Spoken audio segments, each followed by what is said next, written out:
अच्छा देखें, ये 3 जॉब्स आपको नज़र आ रही हैं ना, असिस्टेंट क्यूरेटर, प्लानिंग ऑफिसर और प्रोग्रामर, ठीक है।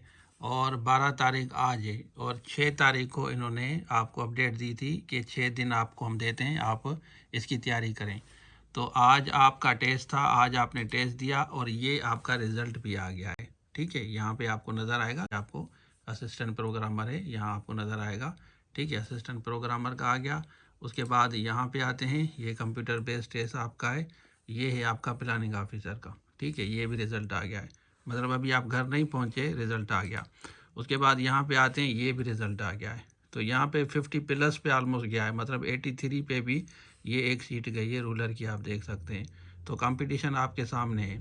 ये वाली है असिस्टेंट क्यूरेटर की, ठीक है, ये क्यूरेटर की है, ये प्लानिंग की है। और ये वाली है आपकी, यहाँ पे देखें, असिस्टेंट प्रोग्रामर, ठीक हो गया। उसके बाद ये इनका अपडेट आई थी, 6 तारीख को इन्होंने दी थी कि आपका 12 को टेस्ट होगा। अब क्या सीखना चाहिए, अब मैं आपको फर्दर बताता हूँ। अच्छा देखिए, रिज़ल्ट आपने देख लिया, अब इसमें हमें क्या सीखना चाहिए, स्पेशली जो कैंडिडेट तैयारी कर रहे हैं ना। मतलब अब काफ़ी कैंडिडेट घर भी नहीं पहुँचे होंगे, रिज़ल्ट आ गया ना, तो उसी दिन आपका रिज़ल्ट आ रहा है। मतलब सिंध पब्लिक सर्विस कमीशन अब आपको पता है कंप्यूटर बेस्ड टेस्ट ले रहा है और उसके बाद कैंडिडेट घर भी नहीं पहुँचा, रिज़ल्ट अब इसमें क्या सीखना चाहिए? अब काफ़ी बच्चे कहते हैं कि सर कुछ कैंडिडेट का हमेशा टेस्ट में नाम आता है, जो भी टेस्ट देते हैं, रिटन देते हैं, तो जब रिज़ल्ट आता है तो उनका नाम ज़रूर होता है। लेक्चरशिप इंग्लिश मैंने 4 रिटन क्वालीफाई किए हैं, तो हमारे दोस्त भी इस तरह कहते थे कि जब भी आप टेस्ट देते हो तो आपका नाम लिस्ट में आता है। ऐसा क्या है जो आप करते हैं जिससे आपका नाम आता है? भाई सिंध पब्लिक सर्विस कमीशन को मैं नहीं बोलता कि आप मेरा नाम डालें। तो अगर इस तरह होता तो 3 में इंटरव्यू फ़ेल हूँ लेक्चरर इंग्लिश का। तो इसमें ये एक लॉजिक है कि मेहनत के सिवा आपके पास कोई हल नहीं है। आपके सामने देखें, आपने टोटल जब एमसीक्यूज़ का जब टेस्ट दिया सिंध पब्लिक सर्विस कमीशन में, तो रिज़ल्ट आपके सामने था, आपके कितने सही हैं, आपके कितने गलत हैं और उस बेसिस पे आप देखें कि आपके सामने वो रिज़ल्ट आया है। मतलब सिर्फ़ एक जॉब है जिसमें 42 40 प्लस पे आपका रिज़ल्ट, अदरवाइज़ सारे के सारे 50 प्लस वाले कैंडिडेट हैं। आप ओवरऑल देखें ना रिज़ल्ट, सब के सब कैंडिडेट 50 प्लस वाले कैंडिडेट हैं।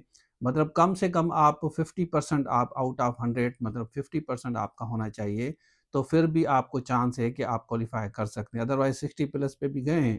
तो अब सीखना ये है, सिंध पब्लिक या आईबीए कहीं भी आप तैयारी करते हैं, हम तो आपको तैयारी नॉर्मली कराते हैं, हर किसी भी जॉब की अगर तैयारी करते हैं, तो आप 100% दें, अपनी तरफ से 100% दें।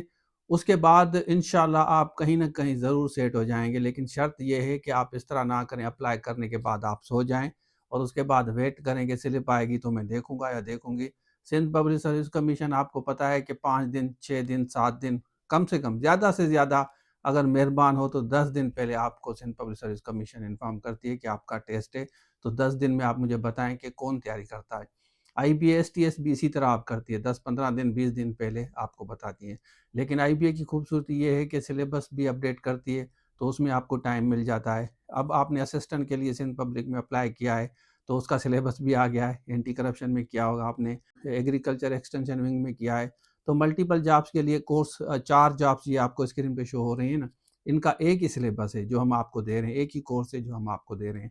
तो आप 100% दें अपनी तरफ से, मैं इंश्योर करता हूँ अगर आप 100% देंगे ना, तो आपका लिस्ट में नाम ज़रूर आएगा। अब हो ये रहा है कि पहले आप पूछते कि रिटन का रिज़ल्ट नहीं आया, कब आएगा? अब आप घर भी नहीं पहुँचे तो आपका रिज़ल्ट आ रहा है। तो आप गुड न्यूज़ लेके जाएँ पेरेंट्स के लिए। उसके बाद इंटरव्यू की तैयारी करें, इंटरव्यू की तैयारी भी हम आपको कराते हैं। हमारा ये नंबर है, इस पे आप राब्ता करें, हमारी टीम आपको गाइड करेगी।